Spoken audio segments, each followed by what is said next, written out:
නමෝ තස්ස භගවතෝ අරහතෝ සම්මා සම්බුද්දස්ස නමෝ තස්ස භගවතෝ අරහතෝ සම්මා සම්බුද්දස්ස නමෝ තස්ස භගවතෝ අරහතෝ සම්මා සම්බුද්දස්ස.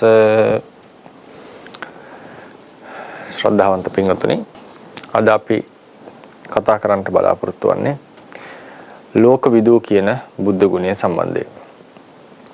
මේ වෙනකන් අරහං සම්මා සම්බුද්ධෝ විද්‍යාචරණ සම්පන්නෝ සුගතෝ කියන ගුණ හතර අපි සාකච්ඡා කරන්නට යෙදුණා. අද මේ අවස්ථාවේදී කතා කරන්නේ ලෝකවිදූ කියන ගුණය.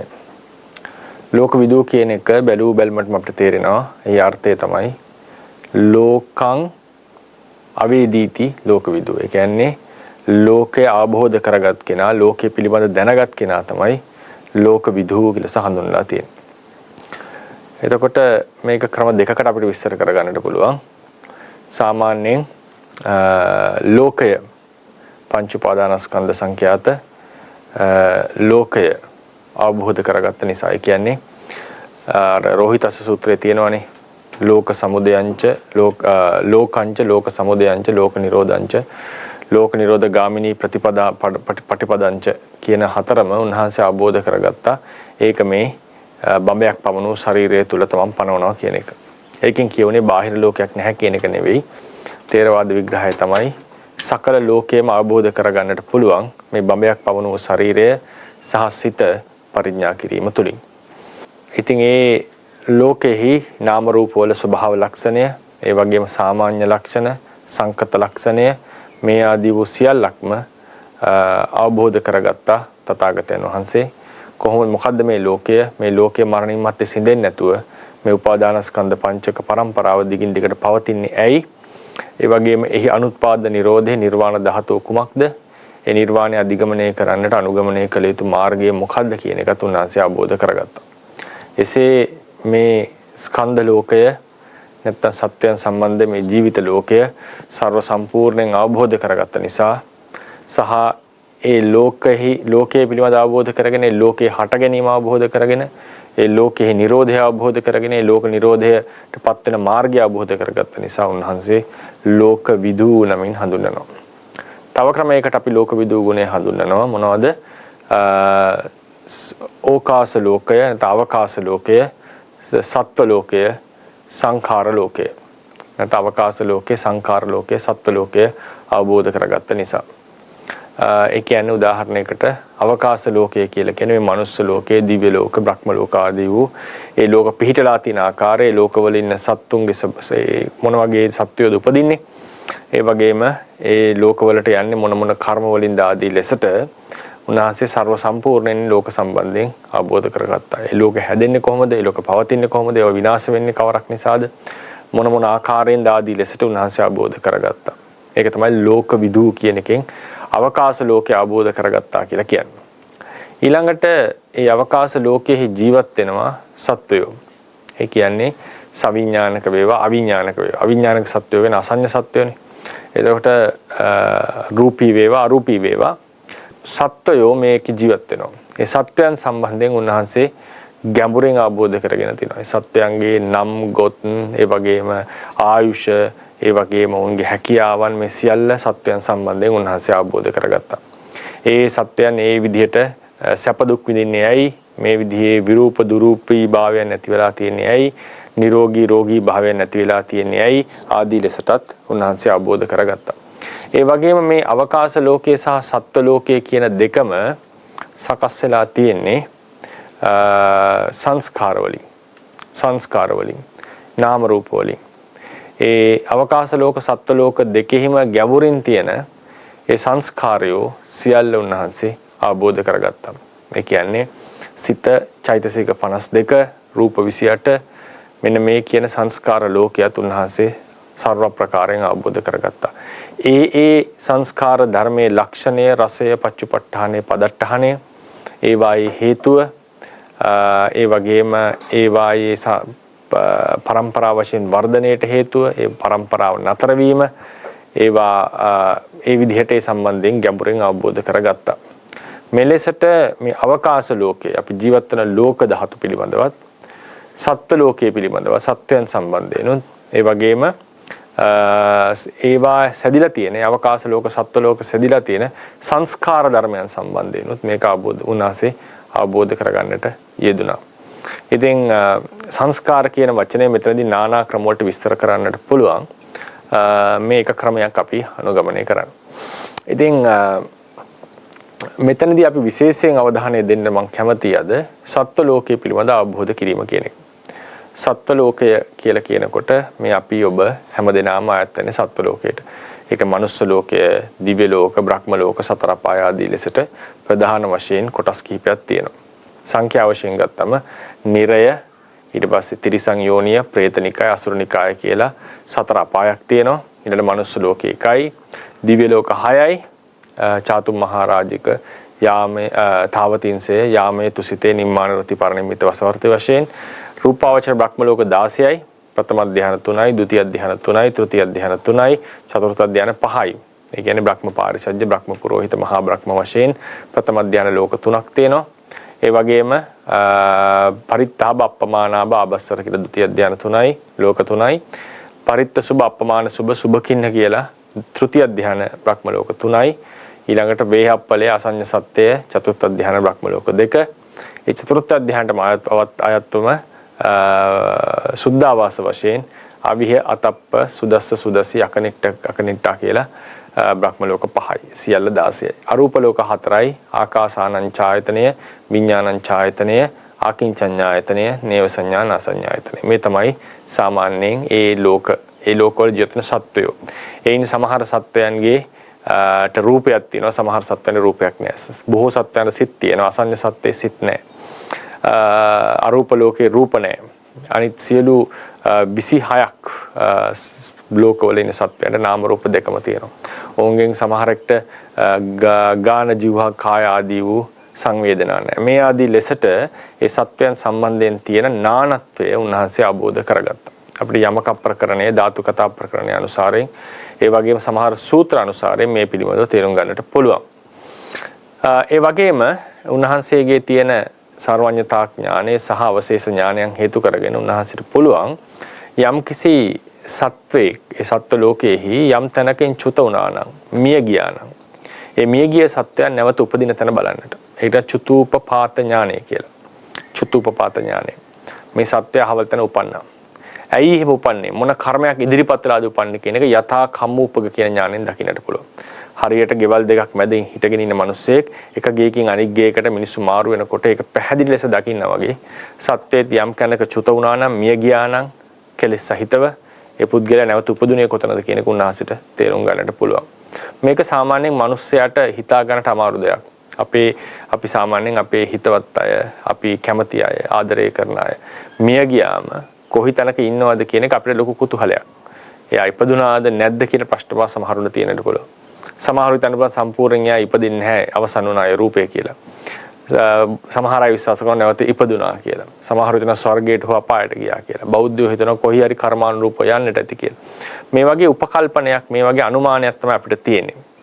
භාග්‍යවතුන් වහන්සේට අත උඩ තියෙන රේඛා වගේ යම් සත්වයක් මිය ගියා නම් ඒ සත්වයා උපන්නේ කොහිද කියන එක තේරුම් ගන්නට පුළුවන්.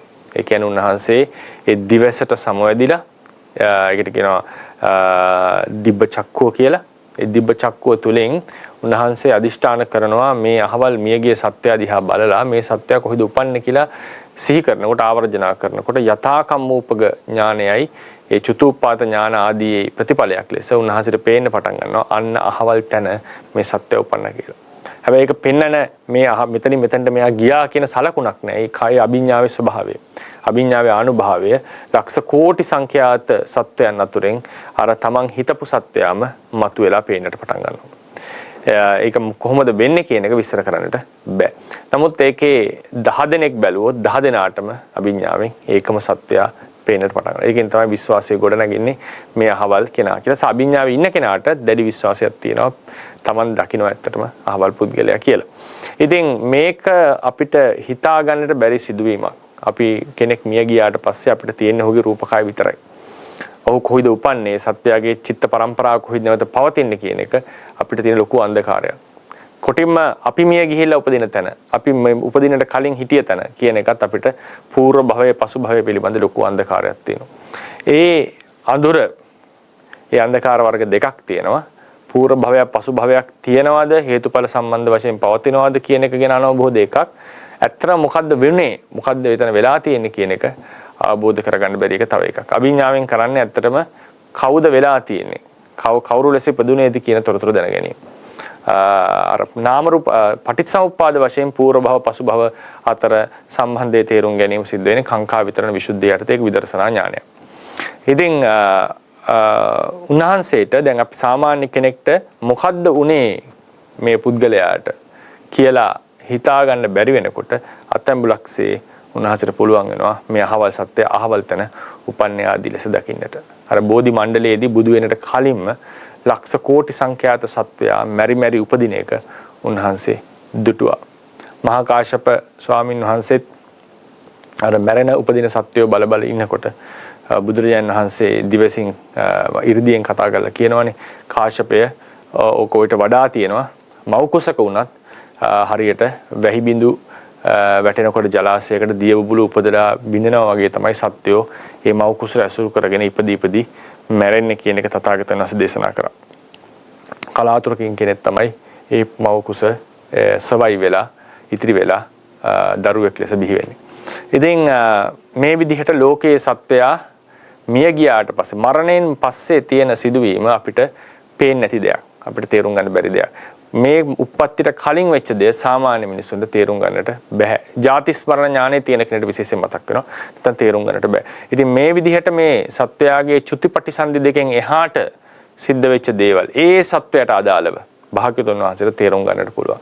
ඒ නිසා සත්වයක් සම්බන්ධයෙන් තේරුම් ගන්නකොට සත්වයා කියනකොට අපිට එන්නේ මේ ජීවිතයේ මේ තියෙන නාම රූප දෙක. නමුත් සත්වයාගේ සම්පූර්ණ කතාව ගත්තම ඊට පූර්ව ජීවිතයක් තිබිලා තියෙනවා. ඊට පසු ජීවිතයක් තියෙනවා. කෙලෙස් සහිතව මැරෙනවා නම්. එතකොට සත්වයාගේ මුළු කතාව තේරුම් ගන්නකොට අඩුම තරමේ පූර්ව ජීවිතය පසු ජීවිතයවත් තේරුම් ගත්තොත් තමයි තේරෙන්නේ මේ සත්වයා මොන වගේ සංසාර ගමනකද ඉන්නේ කියලා. ඉතින් භාග්‍යවත් බුදුරජාණන් වහන්සේට කෙලවරක් නැතුව ඒ විදිහට බලන්නට පුළුවන් විශේෂයෙන් අතීතයට. පසේ බුදුරේට උනත් අතීතයට බලන්න පුළුවන් සීමාවක් තියෙනවා. තමන්ගේ දයාසංකේය කල්පලක්ෂයකට එහා බලන්නට බෑ කියලා කියන්නේ.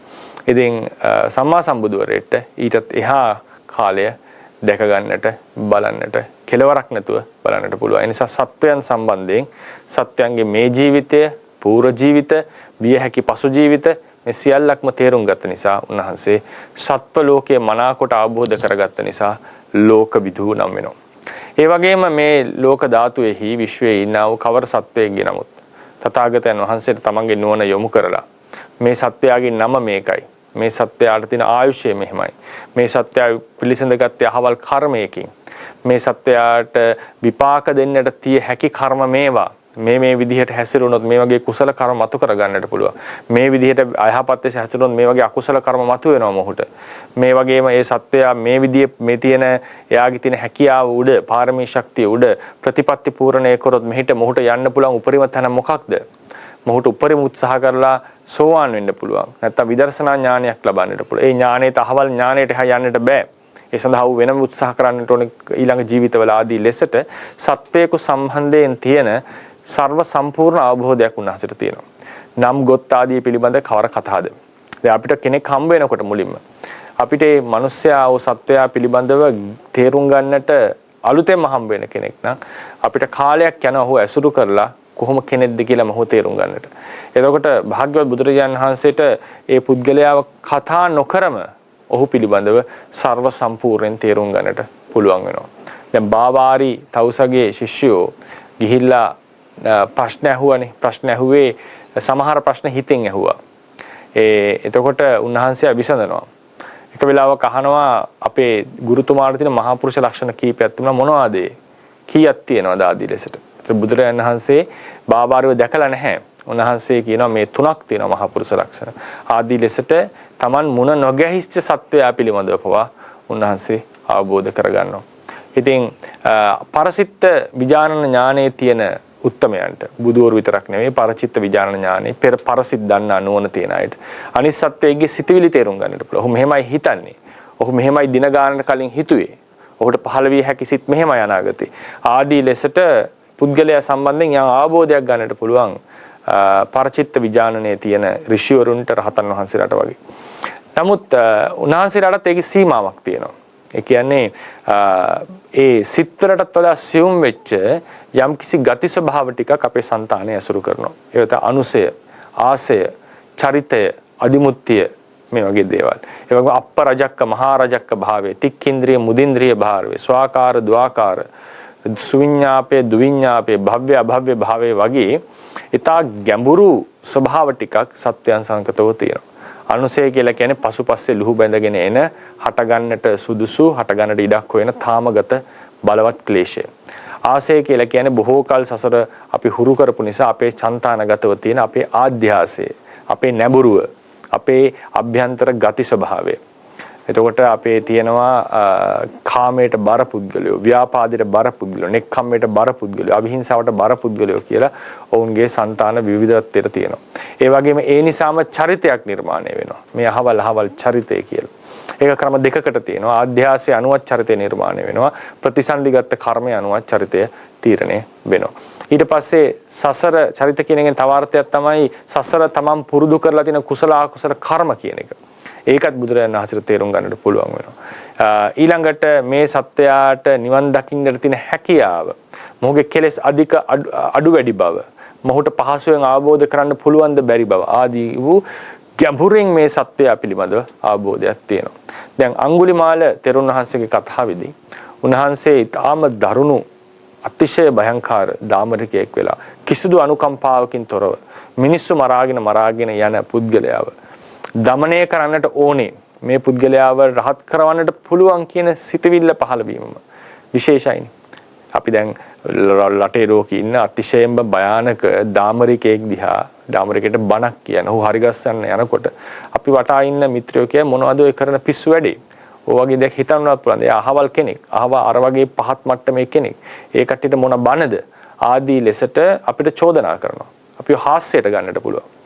සැබවින්ම අඟුලිමාල අද හිටියනම් අතිශයින්ම දරුණු දාමරිකෙක් ලෙස ඔහු එනම් වෙන විදිහේ උපකරණ භාවිතා කරයි.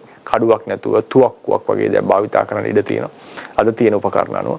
එතකොට ඊටාම ම්ලේච්ඡ ලෙස මිනිස්සු, දරුවෝ, කාන්තාවෝ, ස්වාමියෝ, ගැබිනි මව්වරු කියලා වෙනසක් නැතුව අහුවෙන ඕන කෙනෙක් මරලා ඔහු ඇඟිල්ලක් ගන්න. ඔහුට පෙනෙන්නේ ඇඟිල්ලක් විතරයි මිනිස්සෙක් දකින්නකොට. ඒ තරම් හිත පහත් මට්ටමට වැටිලා.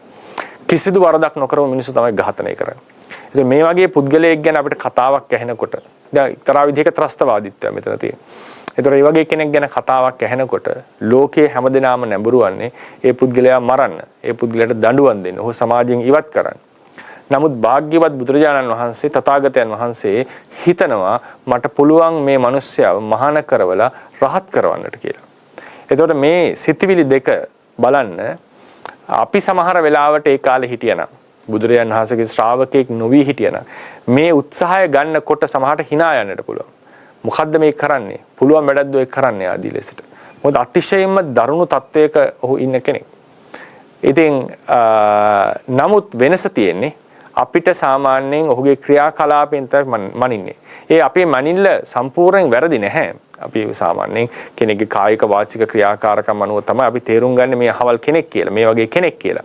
නමුත් අපිට වරදින්නට පුළුවන් තැන තමයි ඔහුගේ ආධ්‍යාසය, ඔහුගේ පාරමිතා ශක්තිය, ඔහුගේ අනුසය ස්වභාවය, ඔහු උරු කරලා තියෙන සසර ගති ස්වභාව. මේවා අපිට දකින්නට බෑ. තථාගතයන් වහන්සේට මේවත් දකින්නට පුළුවන්. ඒ කියන්නේ අපි කියන උඩ ලේයර් එකයි යට ලේයර් එකයි. ඉතින් මේ උඩ බලලා තමයි අපි සාමාන්‍යයෙන් තීරණයක් ගන්නෙ. ඒකත් අපි පරසිත දැකලා නෙවෙයි, කායික වාචික ක්‍රියාකාරකම් අනුව අපි තේරුම් ගන්නෙ. පරචිත්ත විඥානයේ තියෙන උන්ගේ සිතත් තේරුම් ගන්නවා. බුදුරජාණන් වහන්සේ ඊටත් වඩා ගැඹුරට ගිහිල්ලා ඔහුගේ සාංශාරික හුරු සහ ඔහු තුළ තියෙන ආධ්‍යාසය, ඔහුගේ සිතේ නැඹුරුව, අභ්‍යන්තර ධාතු ස්වභාවයන් තේරුම් ගත්තම සත්වය සර්ව සම්පූර්ණයෙන් තේරුම් අරගෙන මොහුට මේක කරන්න පුළුවන්ද බැරිද කියන එක උන්වහන්සේ පැහැදිලිවම දන්නවා. එතකොට තමයි උන්වහන්සේ උත්සාහවත් වෙන්නේ අඟුලිමාලව මට බේර ගන්නට පුළුවන් කියන එක. මොකද ඒ වෙලාවේ අනිත් අවස්ථාවලටත් වඩා සිත දරුණු වැඩි අවසාන ඇඟිල්ල කපන්න තිබ්බ වෙලාවේ. එතුමා හිතනවනේ මේ වෙලාවේ අම්මා ආවත් මරණ ඇඟිල්ල මං ගන්නවා කියලා හිතන් ඉන්නේ. ඒ තරම්ම දරුණු මට්ටමට, පහත් මට්ටමට හිත වැටිලා ඉවරයි. එහෙම තියෙනකොට තමයි බුදුරජාණන් වහන්සේ තීරුම් ගන්නේ මට මොහොව බේර ගන්නට පුළුවන්. මේ වෙලාවේ මම ඉදිරිපත් වුණ නැත්නම් මොහුට මහා කාණයක්, කරදරයක් වෙනවා කියලා තීරණය ගන්න. අපිට ඒක කතා ප්‍රවෘත්තියක් වුණාට ඒක ජීවමාන ලෙස බැලුවොත් අද ඉන්න මහා දාමරිකයෙක්ව දරුණු පුද්ගලයෙක්ව দমনය කරන්නට ස්වාමීන් වහන්සේ කෙනෙක් කවුරු හරි සත්පුරුෂයෙක් ඉදිරිපත් වෙනකොට බොහෝ දෙනා 90%කටත් වැඩි අය 99%ක්ම පිරිස කියයි. ඕක කරන්න පුළුවන් දෙයක් නෙවෙයි. ඕක බොරු වැඩක්. ඔය මිනිස්සුන්ට බණ කියලා තේරුමක් නැහැ. ආදී ප්‍රකාශනෙන්. ඉතින් එදා බුදුරජාණන් වහන්සේ ගැනත් ඔය ප්‍රකාශනයම බොහෝ දෙනා කියන්නට ඇති. කොසල් රජුරෝ ගියේ ඔහු দমনය කරන්නට. ඔහු අල්ල ගන්නට. මහාන වුණා කියන අජාතසත්තු රජුරෝ යන්නේ.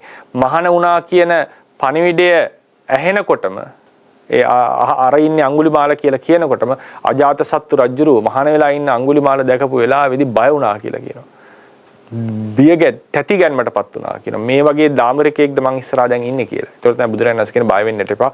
ඌ දැන් හිම අනුන්ට හිංසා කරන කෙනෙක් නෙවෙයි කියලා.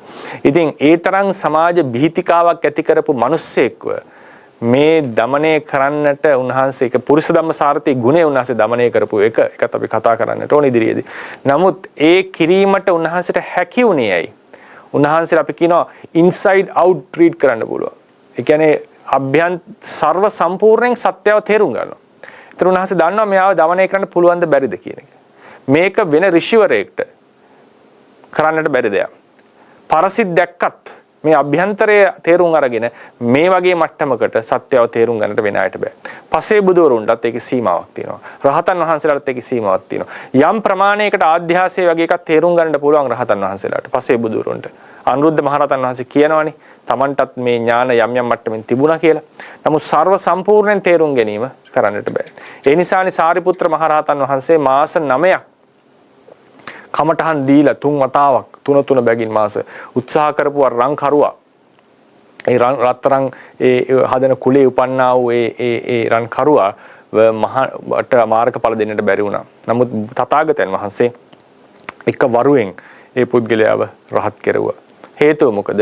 ඒ පුද්ගලයා සම්බන්ධයෙන් ඒ කියන්නේ පුරාණය කියවීම විතරක් නෙවෙයි. ආධ්‍යාසයේ තේරුම් ගැනීම විතරක් නෙවෙයි. මේක නිසා මේ වගේ ක්‍රමයකින් තමයි මොහුගේ මේ තියෙන ආධ්‍යාසයට මේ තියෙන පාරමී ශක්තියට මේ වගේ කමඨහනකින් තමයි මොහුව ගොඩ දාන්න පුළුවන් කියන වගේ ඒ සම්පූර්ණ විශ්ලේෂණය උන්වහන්සේට සිද්ධ කරගන්නට පුළුවන්. ඒ විශ්ලේෂණය කිරීමේ හැකියාව උන්වහන්සේගේ විශේෂයෙන්ම බුදු ඇස ඉන්ද්‍රිය පරෝපරියත්තේ ඥානෙ සත්තානං ආසයානුසේ ඥානෙ කියන ඥාන තුලින් තමයි උන්වහන්සේට හැකියාව තියෙන්නේ. උන්වහන්සේගේ හැකියාව එකන් ආකාශමිතව ආපු දෙයක් නෙවෙයි. උන්වහන්සේ සසර බොහෝ කල් පුරුදු කිරීමේ ඥානය දියුණු කිරීමේ ප්‍රතිඵලයක් ලෙස තමයි ඒ වගේ ඊටාම ගැඹුරු ඥානයකට උන්වහන්සේට පත්වන්නට පුළුවන් වුණේ. ඉතින් ඒ නිසා මම නිතරම හිතන එකක් මේ ලෝක විදූ ගුණය සම්බන්ධයෙන් බුදුරජාණන් වහන්සේ මේ සත්‍යව තේරුම් ගත්ත හැටි. ඒ වගේම විශේෂයෙන් මතක තියාගන්න ඕන මිනිස්යන්ගේ තියෙන තවත් විශේෂ තිරිසන් සතුන්ට වඩා විශේෂ දෙයක් තමයි හරිම සංකීර්ණයි මිනිස්යාගේ ස්වභාවය. තිරිසන් සතුන් හරි ප්‍රකටයි. ඒ සතා කැමති නම් කැමති බවත් අකමැති නම් අකමැති බවත් අපිට හොඳට පැහැදිලි. නමුත් මිනිස්සයා කැමති වෙලා අකමැති ලෙස පෙන්වන්න පුළුවන්, අකමැති වෙලා කැමති ලෙස පෙන්වන්නට පුළුවන්. හිතේ එකක් තියාගෙන තව එකක් කියනවා වෙන්නට පුළුවන්. ඒ නිසා හරිම ගහනයි, හරිම තේරුම් ගන්නට අපහසුයි මේ සත්වයා.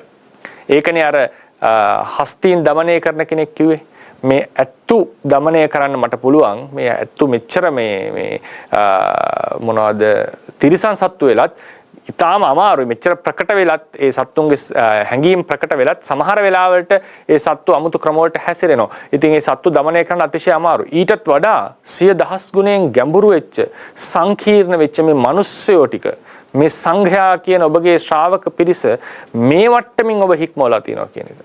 ඒ කියන්නේ තථාගතයන් වහන්සේ ධර්මයක් දේශනා කරනකොට කිවිසුමක් ගියත් කාට හරි අනිත් ස්වාමීන් වහන්සේලා කියනවා නිස්සබ්ද වෙන්න කියලා. ඒ වගේ මට්ටමකට මේ ශ්‍රාවක පිරිස ඔබ වහන්සේ හික්මවපු එක ආශ්චර්යමත් කියලා උන්වහන්සේ දේශනා කරනවා. ඒ පුරිස ධම්මසාරති ගුණය. ඇයි ඒ පුරිස ධම්මසාරති ගුණය උන්වහන්සේට විශේෂයෙන් ලැබෙන්නට හේතුව? උන්වහන්සේට පුළුවන් සත්‍යව හරියට තේරුම් ගන්න. ඒ ඉන්නේ ලෝක විදූ ගුණයෙන්. සත්ව ලෝකය ਸਰව සම්පූර්ණයෙන් ආબોධ කරගත්ත නිසා සත්‍යයේ නම් ගොත් සිත් සතන් ආදී විතරක් නෙවෙයි ආසය අනුසය ආදී පවා ගැඹුරින් තේරුම් ගන්නට පුළුවන් වුන නිසා උන්වහන්සේ නියමාකාරයෙන් සත්ත්ව ලෝකය අවබෝධ කරගත්තා. එහි ප්‍රතිඵලයක් ලෙස උන්වහන්සේ පුරුෂව দমনය කරා. ඒක අපි ඉදිරියේදී කතා කරමු. මෙසේ ලෝකයේහි සත්‍යයන් ਸਰව සම්පූර්ණයෙන් තේරුම් ගත්ත නිසා ගැඹුරින් අවබෝධ කරගත්ත නිසා උන්වහන්සේ ලෝක විදූ ලෙස අපි හඳුන්වනවා. ඒ නිසා අපේ ශාස්ත්‍රඥ වහන්සේ සත්ව సంతානය සත්වයන්ගේ මනස මනෝ විද්‍යාව ඒ වගේම සත්වයන්ට දිය යුතු ප්‍රතිකර්ම මේ සියල්ල තේරුම් ගත්ත නිසා ලෝක විදුණා. ඒක විශේෂයෙන් මතක තියාගන්න. තව විශේෂ කරුණක් අවසාන වශයෙන් කියන්නට තියෙන. අච්චර මිනි මරපු අච්චර දාමරික අම්මා පවා මරන්නට ඉදිරිපත් වෙච්ච අඟුලිමාල දමනය කරන්නට බුදුරජාණන් වහන්සේ ඉදිරිපත් වුණා. හැබැයි තමන්ගේ ජේතවනාරාමේ අල්ලපු වැටේ හිටපු ඌරෝ මරපු චුන්ද සූකරිකව දමනය කරන්න ඉදිරිපත් වුණේ නැහැ. දැන් ඌරු මැරීමයි මිනිස්සු මැරීමයි කියන දෙක ගත්තම පැහැදිලිවම තේරෙනවා මිනිස්සු මරනවා කියන එක දරුණු වැඩි. මොකද තමන්ගේම ජාතියේ සත්වයක් මරනවා කියන එක ලේසි දෙයක් නෙවෙයි. ඒක මහ බරපතල. ඒකේ පාප කර්මය වැඩි. ඒ නිසානේ අපි කියන්නේ ආනන්තරීය කර්මයක් වෙන්නට නම් මිනිස්සෙක් මනුස්ස අම්මා මරන්න ඕන කියලා. අමනුෂ්‍ය මවක් මරුවට ආනන්තරීය වෙන්නේ නැහැ. මොකද සමාන ජාතික භාවයේ උඩ තමයි කර්මය බරපතල වෙන්නේ. ඉතින් සාමාන්‍යයෙන් තමන්ගේම වර්ගයේ සත්තු කණ එක අඩුයි ලෝකේ, මරණ එක අඩුයි ලෝකේ. ඉතින් අඟුලිමාල කියලා කියන්නේ අමුවේ මිනිස්සු මරපු කෙනෙක්. ඒ වගේම නිර්පරාධි මරපු කෙනෙක්. ජීවිකාවට නෙමෙයි තමන්ගේ ගුරුවරයාට පඳුරක් දෙන්නට මේ මරණය සිද්ධ කරන්නේ. චුන්දසූකරික කියන්නේ තමන්ගේ ජීවිකාවෙන් ඌරු මරපු කෙනෙක්. එතකොට මේ දෙක සංසන්දනය කරනකොට සමාජය අපිට පැහැදිලි වෙනවා. දැන් චුන්දසූකරික අපරාධමය වරදක් කරපු කෙනෙක් නෙවෙයි. අඟුලිමාල දණ්ඩනීය මරණ දණ්ඩනයේ නියම වෙන අපරාධයක් කරපු කෙනෙක්. ඒ නිසා සමාජ වශයෙන් ගත්තත් සම්මත වශයෙන් ගත්තත් කර්ම වශයෙන් ගත්තත් අඟුලිමාලගේ දාරුණික භාවය වැඩි චුන්දසූකරික වඩා. නමුත් තථාගතයන් වහන්සේ අඟුලිමාල දමනය කරන්න ඉදිරිපත් වෙනවා. අර අල්ලපු වැටේ හිටපු චුන්දසූකරික ගෙදරට පිණ්ඩපාතයක්වත් ගියා කියලා සඳහනක් නැහැ. බණපදයක් කියන්න ගියා කියලා සඳහනක් නැහැ. ඔහුට ඇහෙන්නට මොනවත් බණපදයක් 이르දි ප්‍රාතිහාරයක් දැක්වුවා කියන එකවත් සඳහන් වෙලා නැහැ. හේතුව මොකද? අපිට උපකල්පනය කරන්නට තියෙන තථාගතයන් වහන්සේ මේ චුන්දසූකරිකගේ අභ්‍යන්තරය දන්නවා. ඔහුගේ තියෙන හැකියාව දන්නවා. ඔහුගේ ආද්‍යාසය දන්නවා. ඔහුගේ සසර ස්වභාවය දන්නවා. ඔහු රැස් කරපු කර්මවල හැටි දන්නවා. ඒ නිසා මේ මිනිස්යාට මේ බණ කිව්වට තේරුමක් නැහැ කියන එක උන්වහන්සේ තේරුම් ගන්නවා. ඒ නිසා තමයි අවුරුදු 55ක් ඒ ඌරු මරණ තමන්ගේ වැට එහා පැත්තේ හිටපු මේ සූකරික චුන්ද සූකරිකයා නැත්තම් ඌරු මරන්නාට බණපදයක්වත් නොකියන්නටත් අඟුලිමාල වෙත තනියම ගිහිල්ලා කැලේ ඔහුව ලොකු පරිශ්‍රමයකින් යොදුන් ගණනක් ඇවිදින් බොහෝ දුරක් ඇවිදිමින් 이르දි ප්‍රාතිහාරය දක්වමින් ලොකු ප්‍රාතිහාරයක් කොට ඔහුව দমনය කරන්නටත් තථාගතයන් වහන්සේ ඉදිරිපත් උනේ උන්වහන්සේගේ තිබිච්ච ලෝක විදූ ගුණය නිසා. උන්වහන්සේ දන්නවා කාටද කාවද দমনය කරන්න පුළුවන්, කාවද দমনය කරන්න හැකි කියලා. මේක අපිට හරි අමාරු දෙයක්. ගුරුවරයෙක් වශයෙන්, සමහරලාට දෙමව්පිය වශයෙන්, සමහරලාට සමාජයේ වැඩිහිටියන් වශයෙන් අපි උත්සාහ ගන්නවා අපි දන්න දෙයක් කියලා දෙන්න. අපි දන්න දේ අනිත් අයට පැහැදිලි කරලා දෙන්න. අපි කැමති වරදින් අන් අය මුදවා ගන්නට. ඒකෙන් කියන්නේ අපි සියලු වරදින් මිදිලා කියන එක නෙමෙයි. අපිට වඩා වරද කරන අය ඒකෙන් මුදවා ගන්නට අපි කැමති. නමුත් අපි දන්නවා අපේ අවවාද අනුශාසන හරියන්නේ නැති අවස්ථා තියෙනවා. තථාගතයන් වහන්සේගේ අවවාද අනුශාසනත් වැඩ නොකරපු අවස්ථා තියෙනවා. සුණක් කත්තට ඒක වැඩ කරේ නැහැ. දේවදත්ත ඉස්තරවන්ට ඒක වැඩ කරේ නැහැ. නමුත් උන්වහන්සේ ඒක දන්නවා. මේ උන්වහන්සේ ගුරුවරයෙක් ලෙස ශාස්ත්‍රවරයෙක් ලෙස තමන් ළඟ ඉන්න ශ්‍රාවකයන් අහක බලා ගන්න බැරි නිසා මොකද ඒ වෙලාවේ නිශ්ශබ්දව හිටන වෙන ප්‍රශ්න එනවා ශ්‍රාවකයන් සම්බන්ධයෙන්. මොකද සංඝ සමාජයෙන් ප්‍රශ්නයක් වෙනවා. ඇයි මොහොට අවවාද කරන්නේ නැත්තේ? ඇයි මොහොට දඬුවම් කරන්නේ නැත්තේ? කියන වෙන ඒ වගේ පැතිකඩ ගාණක් හිතනකොට චුන්ද සූකරයකට බණ කියන්නේ නැහැ. ඔහු ගිහි කෙනෙක් නිසා. නමුත් තමන්ගේ ශ්‍රාවකයෙක් අඩුපාඩුකම් තියෙනකොට හරි ගියා හෝ වැරදුනා උන්වහන්සේ අවවාද කරනවා. නමුත් වෙනස තියෙන්නේ උන්වහන්සේ දන්නවා මේ මිනිස්සයාට අවවාද කරොත් කොයි මට්ටමකටද ඔහු හැදෙන්නේ, කොච්චර මට්ටමකින් ඔහු තාම ඒ නරක පුරුදු තියාගනිද කියන එක. ඒ නිසා අපි ගොඩක් වෙලාවට ඩිසපොයින්ට් වෙනවා. නැත්තම් අපි කලකිරීමටපත් වෙනවා. අපිට සත්‍යයන්ට කැමැති ඔහු වරදින් මුදව ගන්නට ඔහුට අවවාද දුන්නට වැඩක් නැහැ කියන තැනට අපි ඇවිල්ලා අපි සමහරලාට මන්දෝත්සාහී වෙනවා. ඒකට හේතුව තමයි. ඒක සාධාරණයි ශ්‍රාවකයන්ට. සාරිපුත්‍ර ස්ථවිරයන්ටත් ඒක වෙන්නට පුළුවන්. ඕනම රහතන් වහන්සේ කෙනෙක්ට ඒක. මොකද හේතුව අපි දකින්නේ උඩ ලේයර් එක විතරයි. අපිට සත්‍යව ਸਰව සම්පූර්ණයෙන් රීඩ් කරන්නට අවබෝධ කරගන්නට හැකියාවක් නැහැ. තථාගතයන් වහන්සේ මේ බරියර් එක මේ කඩයිම මේ කඩොල්ල කප්පල පැන්නා. ඒ නිසා උන්වහන්සේට නොදැනෙන දෙයක් නැහැ සත්‍යය සම්බන්ධයෙන්. උන්වහන්සේ තා සාර්ථක ලෙස සත්‍යය দমনය කරන්න සත්‍යයන්ට අනුශාසනා දෙන්නට සමර්ථයි. ඒ නිසා එසේ සත්ව ලෝකය ਸਰව සම්පූර්ණයෙන් අවබෝධ කරගත්ත ශාස්ත්‍රවරයෙක් තමයි අපි සරණ ගියේ උන්වහන්සේ කාන්තෙන් ලෝකවිදු. ඒ නිසා අපි ලෝකවිදු ගුණයත් කෙටියෙන් සම්මසනය කරගමු. ඒ භාග්‍යවත් බුදුරජාණන් වහන්සේ සත්ව ලෝක, සංඛාර ලෝක, අවකාශ ලෝක යන ලෝකත්‍රය මනාකොට අවබෝධ කරගත්ත බැවින්ද මනුස්ස ලෝක, දිව්‍ය ලෝක 6, සතර අපාය, බ්‍රහ්ම ලෝක ආදිය අනන්ත ලෝක ධාතුන් මේ සක්වල දසදහසක් සක්වල කෝටි ලක්ෂයක් සක්වල අනන්ත සක්වල මනාකොට අවබෝධ කරගත් බැවින් මේ ලෝක ධාතුන් තේරුම් ගත්ත බැවින්ද ඒ වගේම සත්වයන්ගේ ಜಾති, නාම, කුල, ගෝත්‍ර, වයස ආදිය පිළිබඳවත් ඔවුන්ගේ පුරාණ කර්මයන් පිළිබඳවත් ඒ වගේම ඔවුන්ගේ චිත්ත සංතාන පිළිබඳවත් කිසිදු රිදිමතෙකුට කිසිදු අනිකුත් ශාස්ත්‍රවරයෙකුට දැකගත දැනගත නොහැකි පරිද්දෙන් සත්වයන්ගේ අතිශය සියුම් වූ ආසය, අනුසය, චරිතය, අදිමුත්තය, අල්ප රජක්ෂ භාවය, මහා රජක්ෂ භාවය, තික්කින්ද්‍රිය භාවය, මුදින්ද්‍රිය භාවය, ස්වාකාර භාවය, ද්වාකාර භාවය, භව්‍ය අභව්‍ය භව තේරුම් ගත්තා වූ බැවින්ද මෙසේ සත්ව ලෝකයේ ਸਰව සම්පූර්ණයෙන් තේරුම් ගත් හේින්ද ඒ වගේම සංස්කාර ලෝක වශයෙන් සබ්බේ සත්ත ආහාර ටිතිකා වශයෙන් එක්වැදෑරුම් වූ ලෝකයේද, නාම රූප වශයෙන් දෙවැදෑරුම් වූ ලෝකයේද, වේදනා වශයෙන් තෙවැදෑරුම් වූ ලෝකයේද, ආහාර වශයෙන් චතුර්වැදෑරුම් වූ ලෝකයේද, උපාදාන ස්කන්ධ වශයෙන් පස්වැදෑරුම් වූ ලෝකයේද, ආධ්‍යාත්මික ආයතන වශයෙන් සයවැදෑරුම් වූ ලෝකයේද, විඥාන ට්ඨිති වශයෙන් සත්වැදෑරුම් වූ ලෝකයේද, මහා ලෝක ධර්ම වශයෙන් අටවැදෑරුම් වූ ලෝකයේද, නව සත්තාවාස වශයෙන් නවවැදෑරුම් වූ ලෝකයේද, ආධ්‍යාත්මික බාහිර ආයතන වශයෙන් දසවැදෑරුම් වූ ලෝකයේද, ද්වාදස ආයතන වශයෙන් 12 වැදෑරුම් වූ ලෝකයේද, ධාතු වශයෙන් 18 වැදෑරුම් වූ ලෝකයේද, ඒ වගේම ඉන්ද්‍රිය වශයෙන් 22 වැදෑරුම් වූ ලෝකයේද මෙලෙසට මේ සංස්කාර ලෝකයත් නානා ප්‍රකාරයෙන් අවබෝධ කරගත්ත නිසාද ඒක වෝකාර, චතුවෝකාර, පංචරෝකාර වශයෙන්ද සත් සංඤී, අසංඤී, නේව සංඥා, නාසංඤී වශයෙන් තෙවදෑරුම් වූ ලෝකයේද ඒ වගේම කාම රූප අරූප වශයෙන් තෙවදෑරුම් වූ ලෝකයේද මෙලෙසට සත්ව ලෝකයේ පරිපූර්ණයෙන්ද, සංස්කාර ලෝකයේ පරිපූර්ණ වශයෙන්ද ඒ වගේම අවකාශ ලෝකයේ පරිපූර්ණ වශයෙන්ද අවබෝධ කරගෙන නොදත් ලෝකයාට දේශනා කළ බැවින් ඒ ශාස්ත්‍රඥ වහන්සේ අපේ තථාගතයන් වහන්සේ ලෝකවිදු නම් වනසේක. එසේ ලෝකවිදු තථාගතයන් වහන්සේට අපේ සිතින්, කයෙන්, වචනයෙන් උත්තමාංග නමස්කාරය වේවා කියලා අපි මනසිකාර කරන්නට ඕනේ. ඉතින් ඊළඟ අවස්ථාවේදී අපි අනුත්තර කියන ගුණය සිහිපත් කරගනිමු. එතකන් හැම දිනාටම තෙරුවන් සරණයි.